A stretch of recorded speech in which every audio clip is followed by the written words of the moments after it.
I said I was ready to record, then I got lost in Rolls-Royce Silver Shadow colours on the internet and then completely forgot about it. What a nerd. The Tyre Kickers, classic car chat with Max and Matt.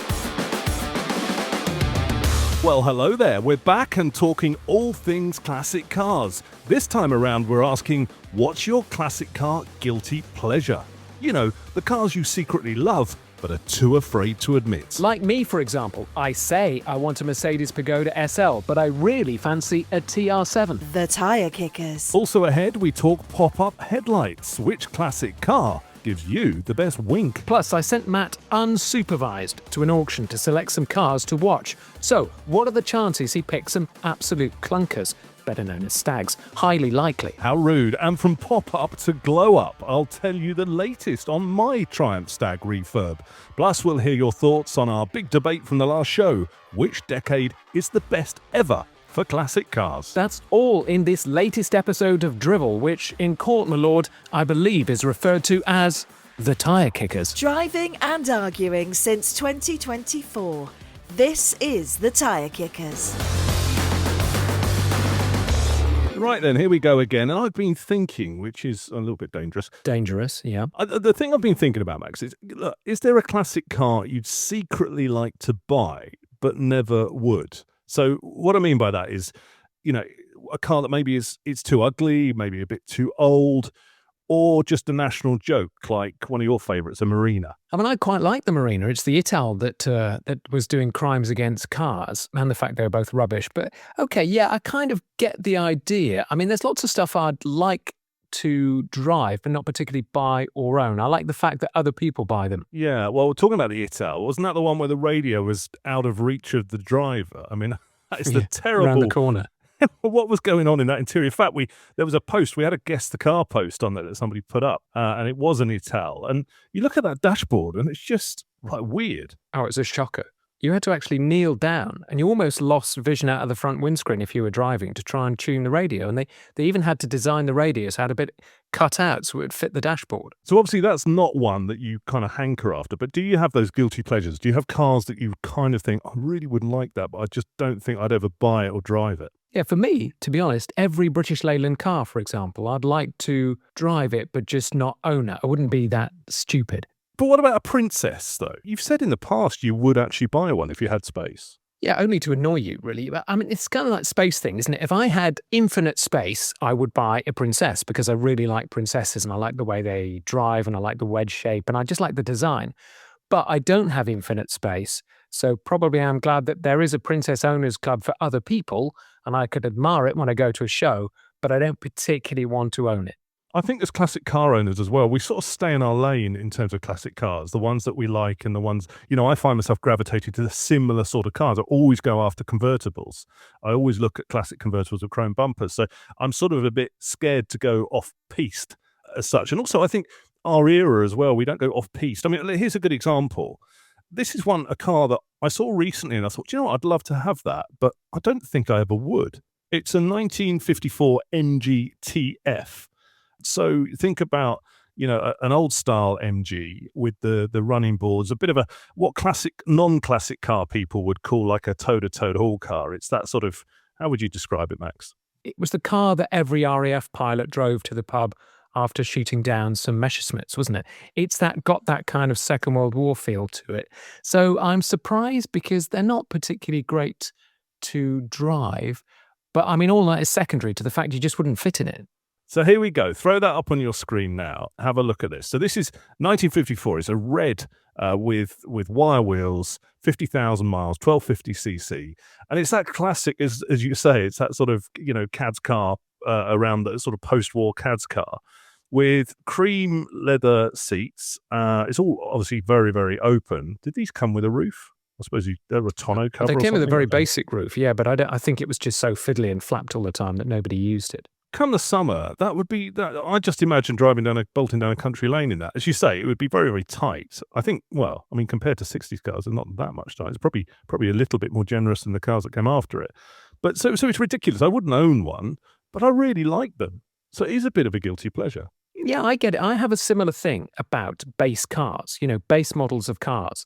So there's one on your screen now, which is the very, very basic VW Beetle. This is a 1967 VW Beetle. Oh, I like And these. it's got nothing on it. I mean, I like Beetles, but I particularly like something which is stock, which is exactly how it came out of the showroom with no frills. I mean, if you look at the dashboard, there is a switch for the hazard lights, and there's a switch for the headlights, and there's a switch for the wipers, and that's it. And that's what I really like about these Beetles. They're so basic. They're just kind of pure. Apart from picture 5, somebody's put 3 massive speakers in the rear Yeah. parcel shell, which just ruins the illusion. It just ruins this car. But go past that, and actually it's just perfect. That could come straight out of the factory. It's like a greeny, creamy kind of car. It's a very, very basic. If you think of the most basic, original sort of iteration of the Beetle, that's what this is, with that big, sort of thin steering wheel. And as Max says, it's all very, very clean inside. It's been restored by the looks of it. I mean, it's really, really nice. But there's a couple of things that really stand out. One is under the dashboard, there's this aftermarket stereo, which looks like it's come from Halfords, with flashing lights. And then on the back parcel shelf, there's 3 JBL massive woofers, including what they look like 2, a pair of stereo speakers and a big subwoofer. It doesn't go with the car. It's terrible. At Because all. I think, It's terrible. I think for me, the kind of idea of this, it's the purity of the thing. Now, I wouldn't buy one of those because, one, it's the 1200cc, so it's really slow.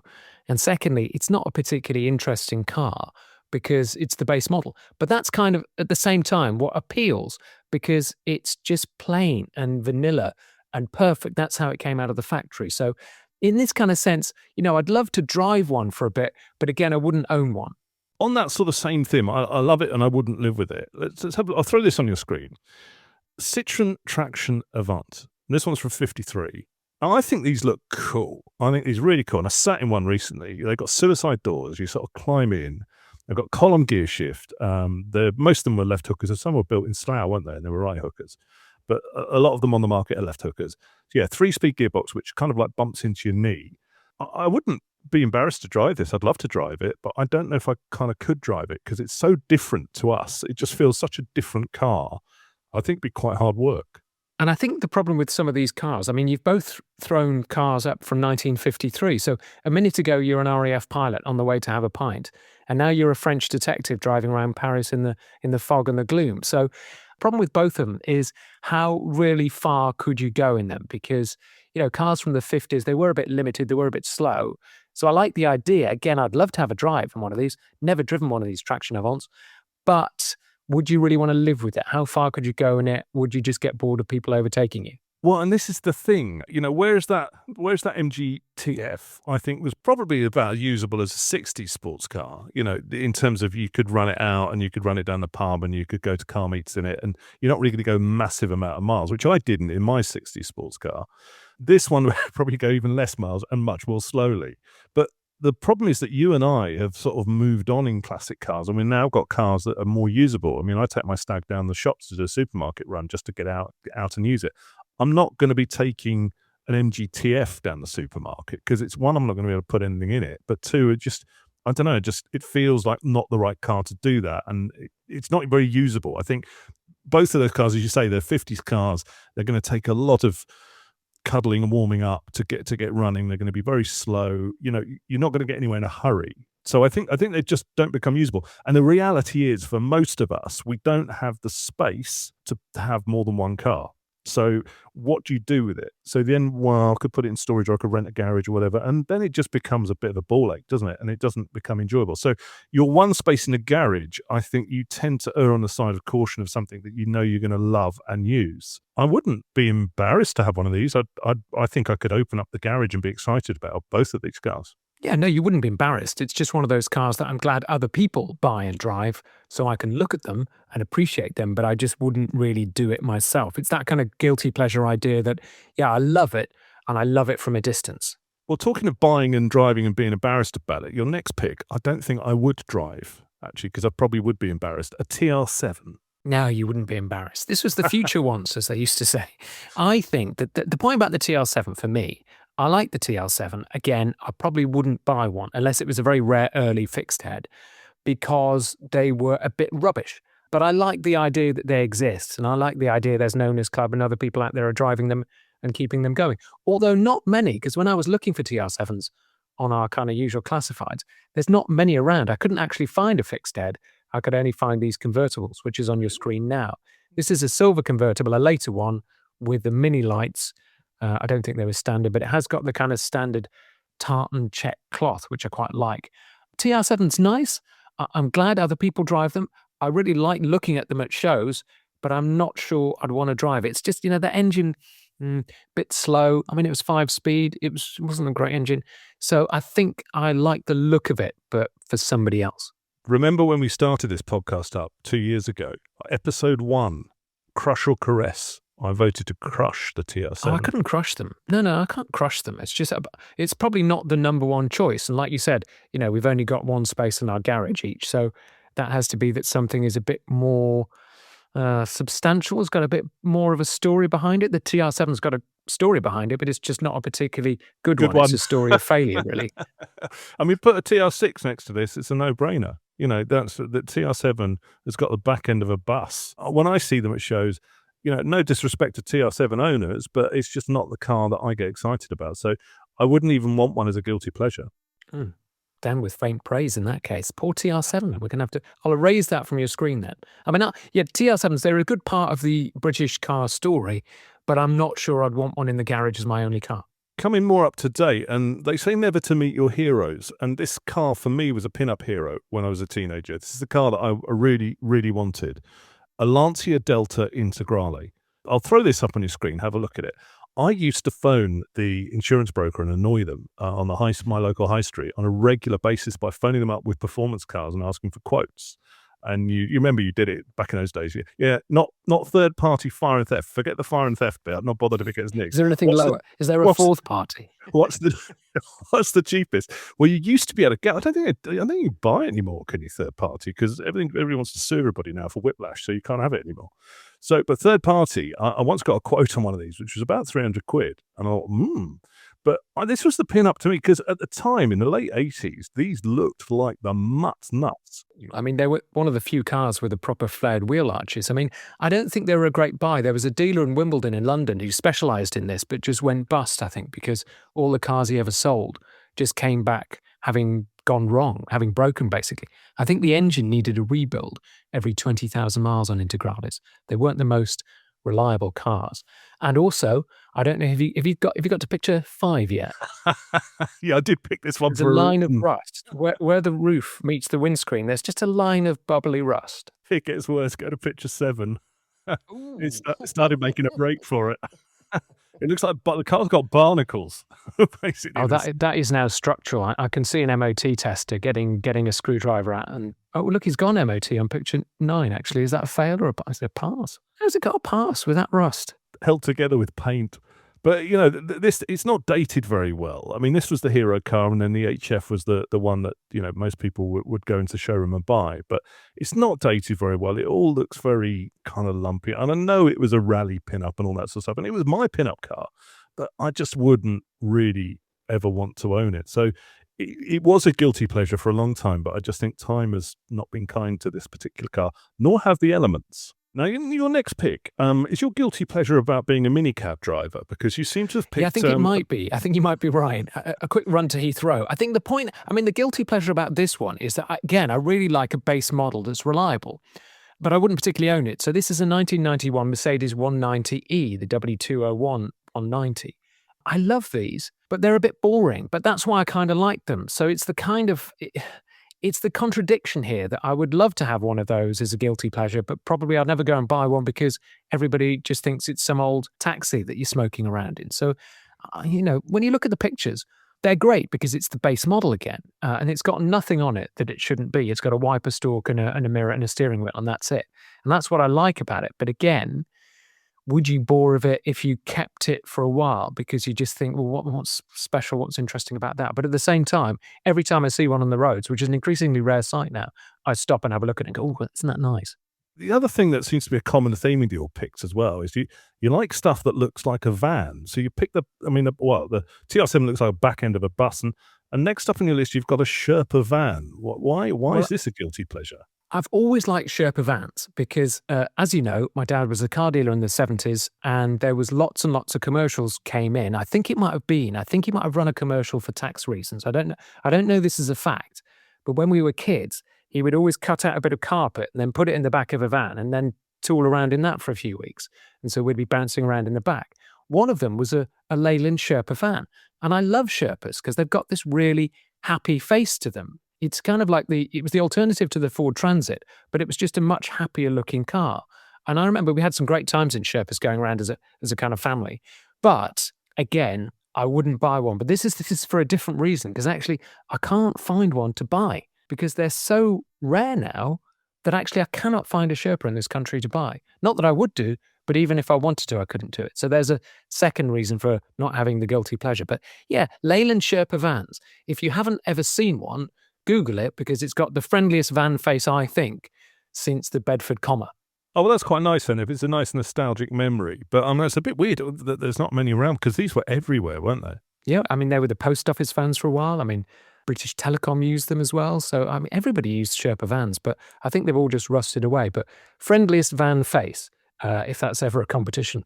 So if you had one more space then, out of your picks, which of your guilty pleasures would you pick? I do love the simplicity of a VW Beetle. I mean, I'd love a Beetle, I think. I just wonder whether I would get a bit bored of it because you can't go very far. You can't go very fast. If you meet a hill, it's a bit of a challenge. And once you've driven it for a bit, do you really have that kind of feeling, I want to go for a long road trip in it? Possibly not. But I think it would probably, guilty pleasure number one for me is the kind of original 60s factory fresh VW Beetle. And for me, it would be that NGTF. You know, for years, I used to flick through kit car magazines, so looking at all the kit cars that were basically styled like these MGTFs, which you bought because the MGTFs were too expensive. But now you can pick them up. I've seen them go through auctions for like 10 grand.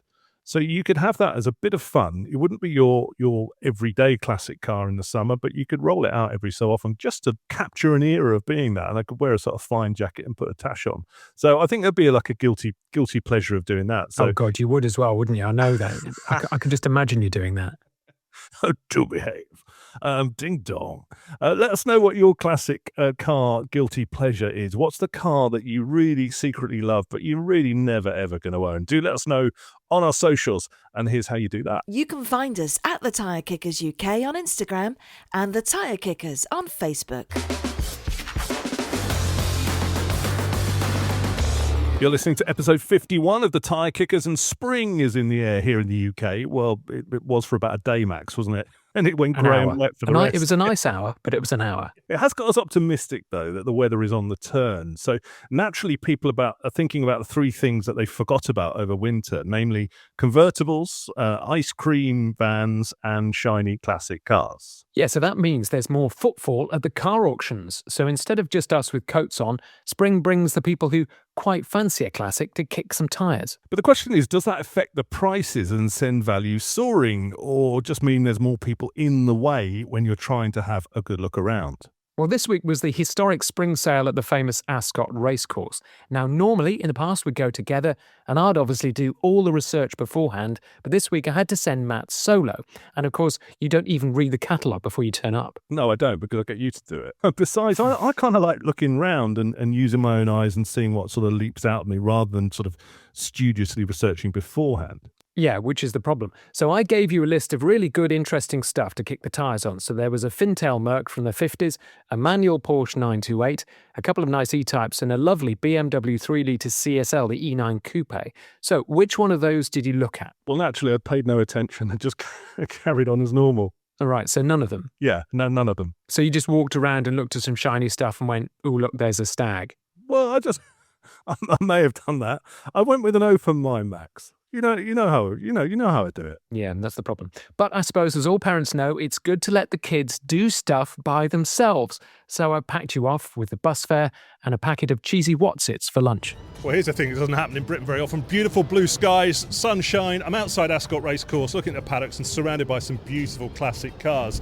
Now, Max gave me a bit of an earful before I came here, saying if he wasn't with me, I'd pick some clunkers. But let's see what I have picked. I've gone around with an open mind, and cars that I thought I'd pick, I haven't, and ones that have stood out, I have. And here's the first one. It is a beautiful sort of light gold Silver Shadow, 1980 Silver Shadow, guided for 13 to 17. But it's one of those cars you just sort of walk past and go, wow. I mean, you get in it, and it just looks immaculate. Cream leather, cream piped leather, blue carpets, walnut, dashboard.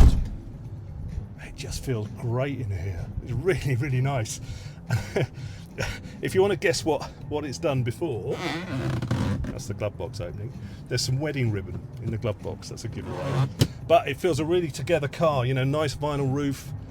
It just feels really, really good. 13 to 17. I wonder if it'll get the money. We'll find out. The Tyre Kickers. Another thing Max said was, I bet you pick a stag, because there are 3 here, and I was going to walk past them, but I caught somebody looking at this one, restored one, so I stopped and I got interested. And you know, when you start looking at cars, they start popping at you. In fact, there's a big good choice here. There's 2 kind of identical looking stags. They're both white. One's a Mark 1, one's a Mark 2. One's on an L plate, one's on a J. And they are different. One's been totally bare metal restored, and it looks great. I mean, listen to the door chunks in it. It just feels really good. I mean, the engine bay is spotless. It's got the paperwork to show the restoration. And then there's another one, this Mark II, hasn't been restored, but it still looks really, really good. You know, the door chunk, sorry about the music, by the way. It's okay.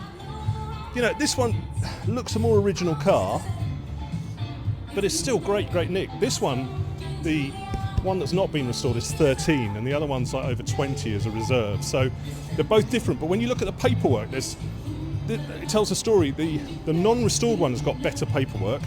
The restored one has got a great photographic story of how it was restored, but no servicing paperwork at all. So I kind of would go for the cheaper option personally, because I just think you know the story of that bit better. Both really, really good, both good hoods. If you're after a stag, they're ones to watch. But let's watch the price on this restored one, lot 198, see if it goes over north of 20. The Tyre Kickers. Well, I've come inside Ascot Racecourse now. I've walked past a Ferrari Dino. That will upset his lordship. We'll move on from that. And I've struck upon this really cute 1974 Alfa Romeo Coupe, a GTV 2000. Estimated between 20 and 25. It's in blue. It's from South Africa, imported in 2024. And the thing that got me on this, I mean, we've talked about these on the last show about, you know, great 60s, 70s cars. I really like these. But the thing about this is the interior. Oh my God, it's so nice. It's quilted tan leather. I mean, I could live in here. It's just so, so nice. It's almost like a cognac tan leather, ribbed leather. It's been done recently with ribbed door panels and stuff. I mean, there's other bits in the interior a little bit tatty that could be tidied up. But it's got the cowl dials and it's got aluminium foot pedals. It's just really fun. It's got that driving position, you know, that 8-like Alpha driving position, but it feels like it would be fun to drive this. So I'm interested to see what this goes for. 2025, it's sort of normal money for these. I wonder whether this, because it's got a nice interior or it's come from a supposedly rust-free location, goes up for a bit more. We'll see. The Tyre Kickers. Okay, car number 4, the fourth and final car. I mean, it's really, really difficult because there's some beautiful stuff here. There's a couple of old BMWs, there's some beautiful restored Austin Healey's, there's Aston Martin there. But this one is not one I thought I'd pick, but seeing it in the flesh, my God, it's amazing. It's probably my pick of the show. It's a TR6, 1971. It's guided between 45 and 52. It's had a nut and bolt restoration. It is in a gunmetal grey on beautiful wire wheels. I mean, it just looks absolutely stunning, better than factory. Sadly, the owner passed away recently and the resto paperwork has gone missing. However, you look at the car and you know when you look at restos, sometimes they've done the bodywork and they've done the interior, but the engine's been sort of cleaned up and put back in. This is absolutely, if you get under the engine bay here, absolutely stunning. You can see the brake work has just been done it's like art, the brake work. The pipe work is so beautifully done. Everything's been, I mean, the rocker cover is chrome, the carbs are super clean, everything is brand new radiator in here. The interior is, oh my, it's brand new red leather. The dashboard, if I come around the other side, say beautiful gunmetal grey. The dashboard, I mean, it's walnut capped. And you can look in the dashboard and you can see it's been done as a one piece. It's been done properly. I mean, there was no expense spared on this. All brand new dials. Everything you look at and touch and feel is brand new. Absolutely stunning. But it is up for a lot of money. You know, these normally, they're struggling to reach 20, these TR6s in good condition. This is up for 45 to 52. Will it make the money? We've got 2 resto picks in this show that I've done. And we've asked the question, you know, is it still a good time to buy a restored car in auction? Generally, yes, because somebody spent all the money on it, they're never going to get it back. But we will see. Those are my 4 picks. Rolls-Royce Silver Shadow, a Triumph Stag, an Alpha, and this beautiful, beautiful gunmetal TR6.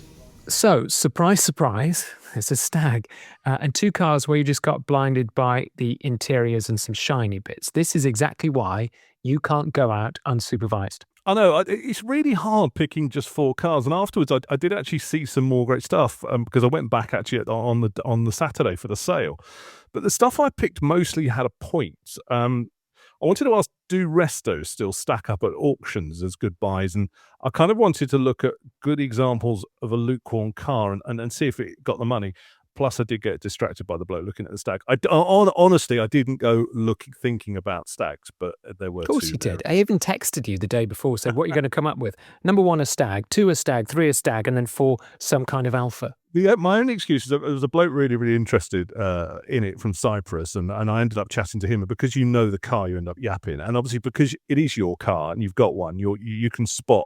If you look at an SL now, you can spot the good ones straight away, can't you? So that was why I got distracted. But let's talk about. We'll come to the Stag in a minute. Let's start with the Resto that I kind of said was my pick of the show. It was amazing. It was a TR6, gunmetal grey. It was an amazing car front to back, as you heard there. But I later found out, there was no paperwork showing the Resto because it was a probate car, and because for whatever reason. The Resto had clearly been done. It had been done really, really well. But you just do need that provenance, don't you? Yeah, particularly with Restos. It's, with no paperwork, how long ago has it been done? Because you could need to do lots of that stuff again, isn't it? Particularly things like hoses that would perish and fluids that would go off. So, yeah, it's a lot of money they're asking for TR6. What was it? Were they estimating between 45 and 52,000 for a TR6? Yeah, it's quite chunky. I mean, I think with the paperwork as well, we were just standing on that point, you need it to if you go to sell it on, because otherwise the story is stretched, isn't it? Oh, it got restored. When did it get restored? Show me the evidence. So yeah, between 45 and 52 is the estimate. It was a big ask for a TR6, but it was beautiful. I mean, what TR6 is? The TR6 is what, in the 20s? Yeah, early 20s. There was a bit of a flurry for this, though. Clearly, a couple of people really, really wanted it, and it climbed to 34 before the hammer went down. But obviously, clearly, that wasn't enough, because you and I know, and anybody goes to an auction know, that after the hammer falls, there's a bit of sort of horse trading goes on afterwards to try and do a deal.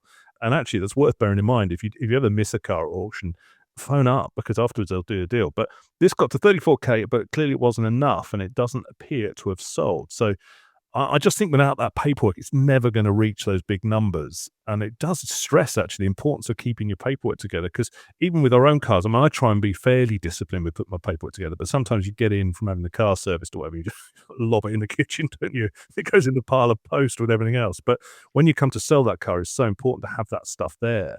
It will come as no surprise to you that our paperwork approach is very different. I have a file in front of me here, and every receipt from the Mercedes dating back to when it was made, it's got a separate clear plastic folder in my file. Unusually, that's something we both do that's similar. That shocked you, isn't that? Yeah. We'll have to compare our paperwork. I think my homework might be a bit better. Oh, Probably yeah, with different coloured highlighters and different colours for different things, maybe. Yeah, I'm Right, out. come on, next car is a Triumph Stag. Well, yeah, I got distracted by this. I met this really nice guy from Cyprus who was looking around it and wanted to ship it over there and cruise around the streets of Nicosia, which I said to him, "Are you sure? And you just get an SL? You sure you want to do that?" But he was taken about how good a Resto it was. It was one of those cars that it felt Resto fresh, super clean. Estimated between 21 and 25, and there was some strong bidding on this, including from Mr. Cyprus. But the hammer fell at 17.5, and it's still listed for sale, so that post-sale negotiation obviously stalled. But it's worth mentioning its twin. It was part next to this other white one, as you heard, from 1972. It was an older Resto. Now, for my Cypriot friend, it wasn't quite as good. It was sprayed with under seal underneath, whereas the Resto was super clean, fresh metal. But the paperwork files was thick on this one and thinner on the other one. So it had all the original books. You'd have loved it. It had the old Leyland passport and all that sort of stuff. Oh, passport to service. So for me, me, I love all that. But yeah, passport straight back to the service dealer. That's what it means. For me, it was a better car, though. It also came with a matching hardtop, and that sold for just short of 13,000. So a great deal. I mean, that was an 18 grand car. The only thing you don't know, actually, and I thought about this, and obviously having owned a Stag and kind of bought with caution, is you don't know how the engine is, because that's always the risk. You can see the car, obviously, you can see the paperwork, But, you don't know whether that engine is going to be okay when you drive it off, or it's going to get hot, hot, hot. Over 20 grand for a Stag, that's a big ask, isn't it? Because there's risks with it. There's well-known risks with it, and they all can be fixed, but it's still a risk, isn't it? So, 12 grand's about right, isn't it? Well, yeah, because it's a gamble, isn't it? So if you Yeah. 12, 13 grand for a gamble, if that car's great, the trouble is if that car isn't, it runs a bit hot, as Stags apparently sometimes can do. I've heard, yeah. You're looking at 4 or 5 grand to play the head gasket game, really, aren't you? So yeah, I think that's a good buy for someone, and hopefully it's fine. Do change that number plate though. It had a very strange looking, rude looking registration, which was CUN 700L. I'll leave it, and it was the original plate. I think it was the original I plate. thought the DVLA were quite good at rooting out anything could be even slightly seen as rude, but that's unbelievable. I did a double take at that because I thought, no, somebody put that on there. But who would want to drive a car with a plate like that? I was going to buy it for you. I looked in the paperwork and it seemed to go back for a decade. So yeah, I'm going to change that though. It looked very rude. Yeah. Another car that I got distracted, and you said as well, I bet you pick an Alpha, and I did. Oh, it's going to be an Alpha. I couldn't resist it. One of those 105 coupes, a 1974 blue Alpha 2000 GTV. This one had come in from South Africa. And you called it right. I did get distracted by that interior, and as you heard, I was sort of gushing over it as I looked at it, because it was that tan leather, and you could smell it. It was so good.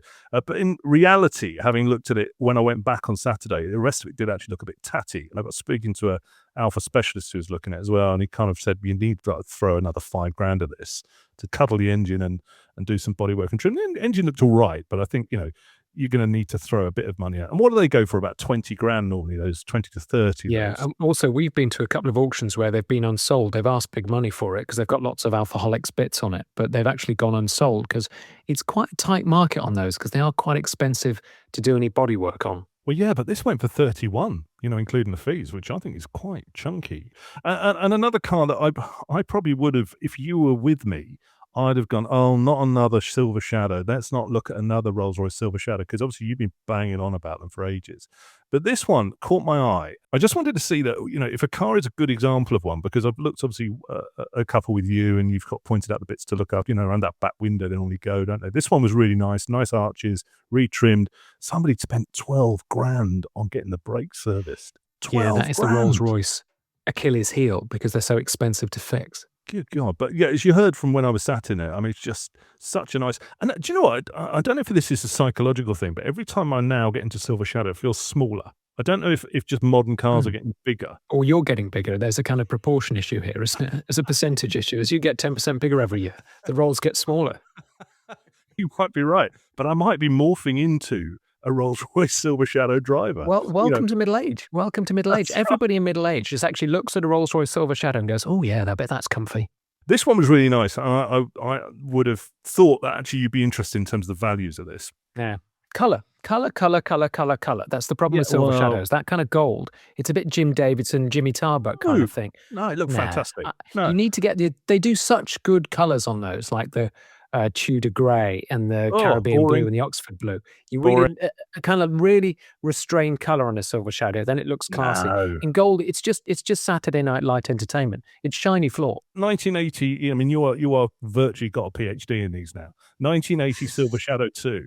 What the value? That's a very of late, that's a good one. very late Shadow 2. So realistically, that should be going as a nice one. They're kind of like 18 upwards, I think, for a really nice one. I mean, the cheaper ones are around the 12 to 15s, but they are usually pretty horrible, as you and I have seen.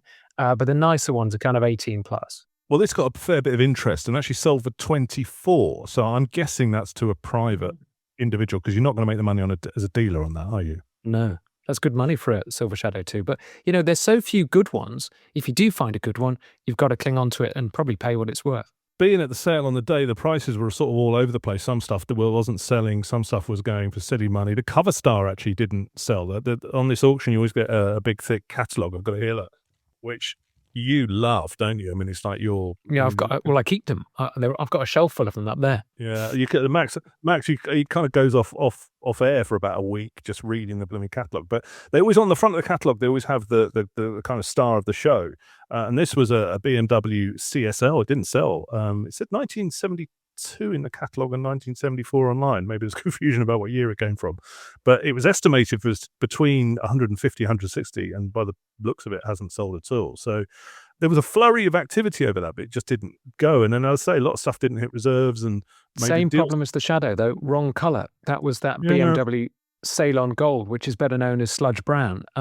It's just the wrong colour. Those CSLs need to be in a really nice colour because they've got a beautiful shape to actually sell. And a brown one, I mean, we talked about brown cars, but a brown CSL for 150,000, people are probably just going to pass on it. Being at the auction was fun, though. Were you a bit jealous that you weren't there?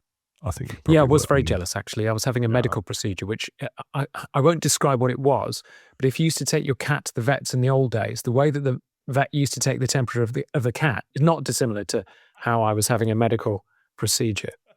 On that bombshell, there was a moment that was the what the hell moment for me, though, this auction, which I wish you were there for. Have a look at this on your screen. It was literally, I looked at the person next to me and said, is this really happening? It's a 1988 Ford Escort Mark IV laser van in red that looked like it looked like a post office van from the late 80s. And there was a real battle for this, and it sold for just short of £14,000. Yeah. What is laser this? van? Can somebody please explain what this Ford thing is? Because the Mark IV Escort was the worst one, and it's the van of the Mark IV Escort, so it's the worst of the worst. And somebody spent 13 grand on it. Why? It's an exceptionally, in the description, it says it's an exceptionally rare petrol-powered example. Who cares? Who's going, oh, do you know what my dream car? It's an Escort laser van, but not a diesel one, a petrol one. I just want to If only there was an feel- exceptionally rare petrol one out there. Good God. I mean, I don't understand. Presented in exceptional condition, I mean, just what are you going to do with it? Why are you going, unless you run a Postman Pat tribute act, it's not like you're going to do with it. Times are hard. We can consider it. Still to come on episode 51 of The Tyre Kickers, we've talked about number plates, which is CUN 700L. Then we're going to talk about winkers, pop-up headlights. But first, Matt, I saw actually that you'd driven your classic car to the classic car auction. So you get an extra 10 points for that, because I do like to walk around the car parks in those auctions and see who's driven there in a classic car, because it's an extra benefit. Yeah, I picked a good day to go to Historics, which meant I could run the Stag down, because I've been using it a fair bit, Max, but it's been with the roof up and the weather's been a bit, but this was the first opportunity probably this year to put the roof down and actually feel fairly warm. And I gave it a good run up the motorway, and I gave it a good hammer. And when you feel your car's running well and it's warmed up and you just can hoon it a little bit, and I was able to do that with this. So I drove it to Historics and I was able to use it there, and then I kind of ragged it round for the day and really enjoyed it. Went and saw the stag specialist, asked him to, if he could fix a couple of bits, a bit of trim. But I have done quite a lot, actually. I've done my interior refit. I've finished it. Da, da, da. Which I know you're a little bit mealy-mouthed about, because it's not original. But I'm not mealy-mouthed about it. I've just heard a lot about it, so possibly boredom has set in. But tell us about it anyway. For those of you who don't know, the two people left on the planet don't know. Basically, I took my Stag apart and have re-veneered the dashboard with a well-known kit that you can get, which gives it a kind of walnut trim look. One of the things that I didn't like about my car was the interior. When I bought it, the exterior and the engine were all in pucker condition, but the interior was just a bit shabby. It's got the original balsa wood dashboard. I think it was called American Oak, but it was split and it was tatty. When you sat in the car, it was tatty, so I had to do something with it. So I've re-veneered it. Having done a dashboard before, I thought I could do it. So I've tackled it. I took it out piece by piece. I learned from my mistakes last time I did it, and I've actually done it, and it looks great. And a friend sat in the car the other day and went, wow, it looks really good. And I'm really, really pleased with it. I've done the dials. I put new green LEDs in the dials, which are factory kind of color, but they're super, super bright now. The interior just feels more much more luxurious than it did before. There's nothing annoying me. I've resprayed things. I've just got the pedals to do now, which I've got to paint, put new rubbers on. But by the end of it, it's going to look really, really good. It's already feeling great, and I'm getting a pleasure from driving it. So that's really good. I'll put some pictures up online because some of you may be interested. I get a sense in that Max is not really that interested anymore. But I've done it sympathetically. It looks period. It looks more like a sort of Jaguar dashboard than a Stag dashboard now. But in the car, honestly, in the car, Max, it just feels so much better. I've got the last few little bits to do, and then I'm going to get the car detailed and sorted out. I need to get some new tyres. I mentioned about mine being old in a couple of shows ago. I actually kind of made a bit of a mistake. They're not from 2003, they're from 2013, but that's still quite a long time ago, isn't it? Yeah, I'm not sure that's going to be any better, is it? Because they're still going to be pretty tired. It's one of those things that's difficult to tell, isn't it? Because you don't know how they're going to handle with new tyres on until you get new tyres. So you might just have to do it and see what happens, see if you feel any better. But I suppose from a safety point of view, if I was to strap on a fluorescent jacket and start lecturing you about speeding, probably tyres would be quite good to change if they're, 13 years old? Well, it is the bit that connects you to the road, isn't it? I mean, on the last car, I got all 4 replaced, actually, and the difference it made, the steering improved, just the whole handling the car was a lot better, and they weren't that expensive tyres, actually, sort of mid-range tyres. So I think it does make a difference. But here's the thing. So you go on to the Stag forum and you ask what size tyres, and then you just get, it's like ChatGPT. It goes about 6 pages of stuff. I said, well, just want 3 numbers, thanks. Nobody can agree on what size tyres to get. And I think the ones on mine are just a bit too small. In fact, I took it to the tyre place and went, you need blah, blah, blah, blah, blah. So I said to the Stag forum, I've been told by the tyre place I need da, da, da, da, da. And then 20 people had an argument about what size tyres to get. So it is really confusing, isn't it? I mean, because the original ones are still available, but they're £1,200 for 4 of them. I'm not that much a purist. What make is that? Are they Michelin's? Yeah, Michelin's, yeah. And they're a peculiar, size with a peculiar tread. So, I'm going to spend £300-400 on getting a new set of tyres because I'm only doing, 1,500 miles. You're not at the ragged edge of grip on every corner, are you? Well, I mean, no, it's one of those I'm things. not in that. No. Yeah.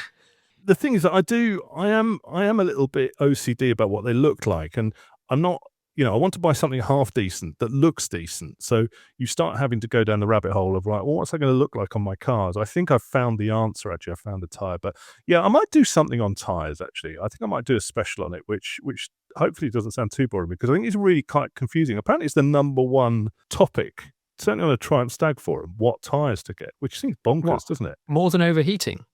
Well, that's a thing of the past. Yeah, no, probably second to the overheating, I would think. And also, why is the car falling apart? You're listening to The Tyre Kickers. Now, plenty of chat on our socials about our last episode where we asked what was the best classic car decade ever. Ever. Can we have some reverb on ever? No, that doesn't work.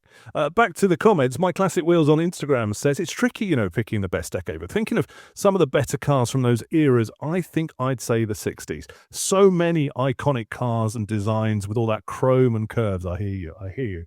The 90s would be the last, though, he says, if I was ordering from top to bottom. It was bland and boring. I totally agree. Now, we talked about the E-Type probably being the best car of the best decade, and Kevin Bryant on Facebook says, I listened to this while working on the E-Type this afternoon, lying face up in the footwell, trying to access the choke cable. It didn't feel like one of the most beautiful cars, but you're right, the 50s, 60s and 70s were probably the best. Jeremy Hinchley on Instagram agrees with our pick of the best decade, saying the 1960s without a doubt. Cars, he says, were just beautiful then.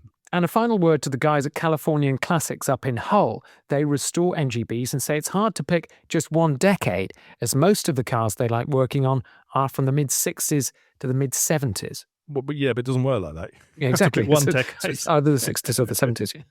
A quick word on brown cars. We mentioned in episode 49 that people have gone off brown cars. We're all sort of a bit down on brown now, but the conclusion was that brown cars are often just a bit dull, especially when you can have more colourful stuff. Well, listener Mark Faulkner sent us a photo of this Aston Martin he spotted in London in brown. And look at this, Max. Does that prove that brown is sexy? Yes, but I don't think that's factory brown, is it? Because it is metallic. So I'm not sure they did a DB4 in metallic brown, but it does look good. But then, to be honest, that car would look good in any colour, wouldn't it? Well, yeah. I mean, even if you painted that in BL, colours, like mimosa yellow or something, look good. A posh car, like an expensive Aston or a Ferrari is going to look good in brown anyway. Lots more stuff on our socials, by the way, including some classics I spotted out in Spain at the beach. And they just look so good in the sun. Max's picks of the auction lots at the recent race retro as well are on there. And also, Max, have a look at this. This is on our Facebook. I put this on our Facebook page. This is a house for sale where the whole ground floor is a garage. Now, to describe it, it looks like a new build house. But basically, if you go to picture one there, Max, you'll see the new build house. It's like a double fronted house with a garage and a red front door. If you then go to the floor plan, you realize that why one of the windows is blocked out, because all of the downstairs is a garage. Oh, yeah, that's good, isn't it? There's an entrance hall, a toilet, and then there's just this big garage. Look, it's like a multi-story car park underneath. Yeah, but it's got a modern Mini Cooper, 2016 Mini Cooper, a Mark V Golf, and some kind of Passat. I mean, what a waste. That's just waiting to have an MG-TF in there. And a TR7, isn't it? The Tyre Kickers. Now, we hit 50,000 downloads in the last episode. The stats are interesting. Well, maybe not to you, but to me they are. Our biggest audience is here in the UK with 67% of downloads.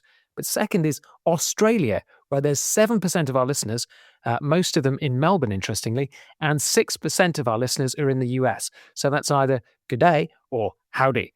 We'll have a look at some Australian classifieds next time and see what classics are for sale down under, particularly in Melbourne. Yeah, we're not stalking you, but we do get some basic stats on where you're listening. And I always find it really interesting, Max, the kind of random places that people are listening in. I love seeing the new cities that come up.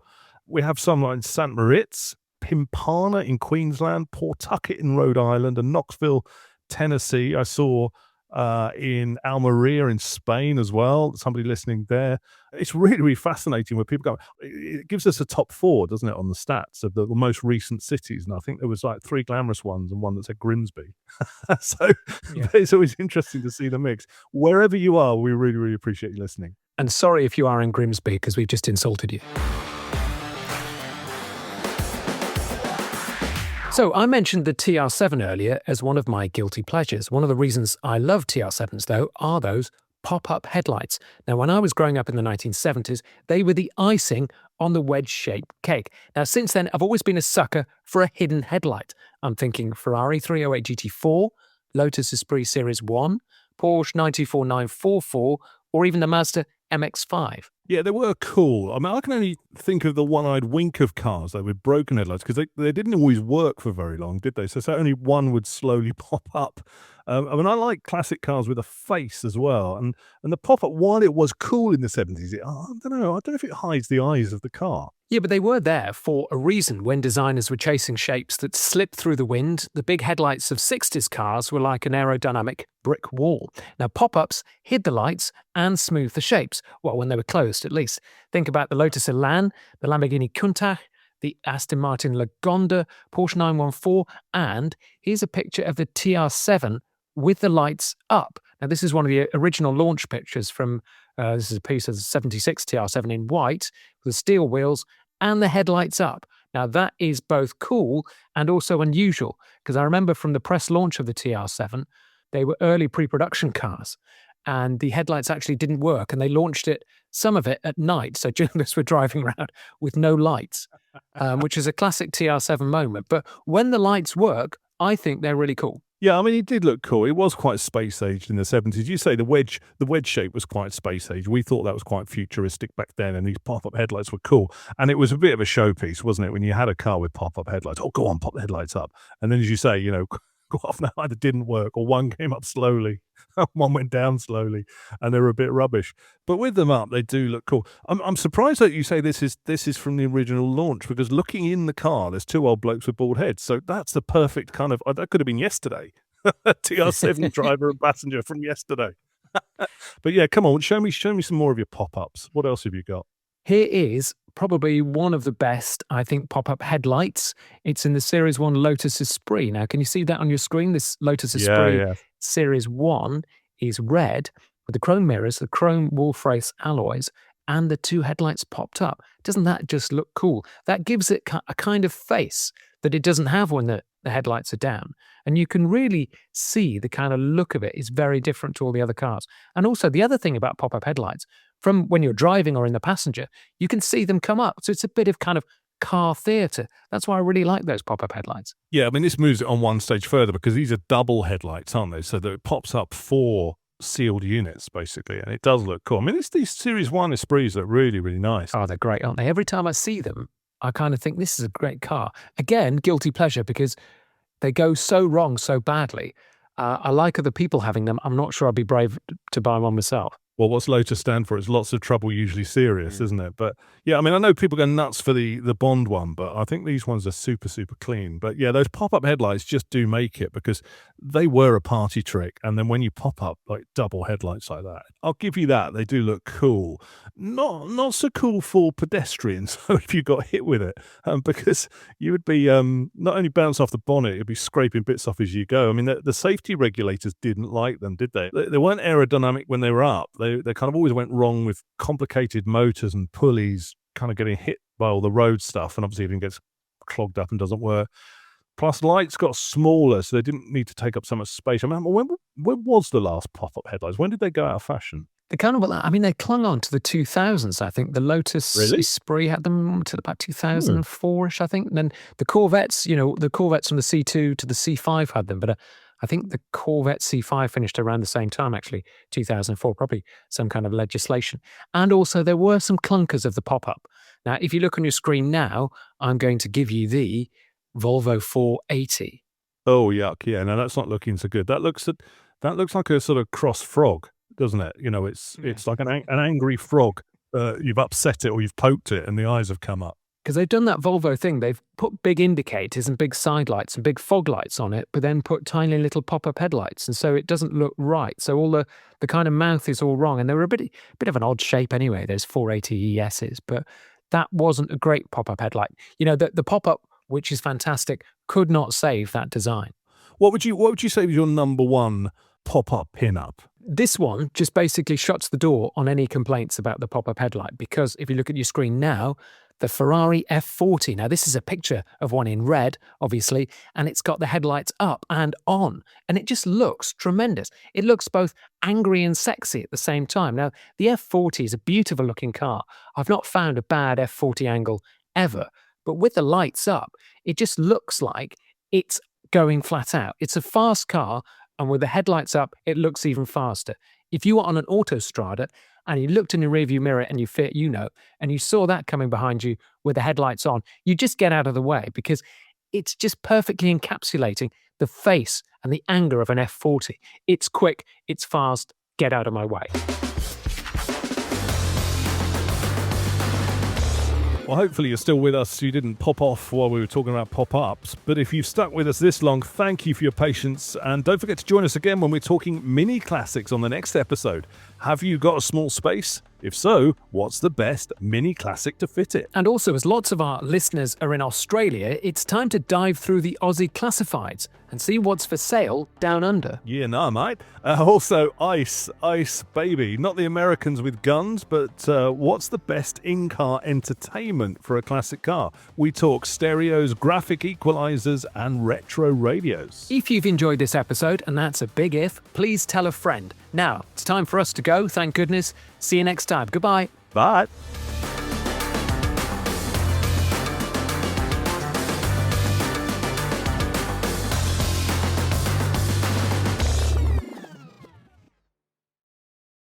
Yeah, you happy, or do you want to talk more about it? No, that's enough.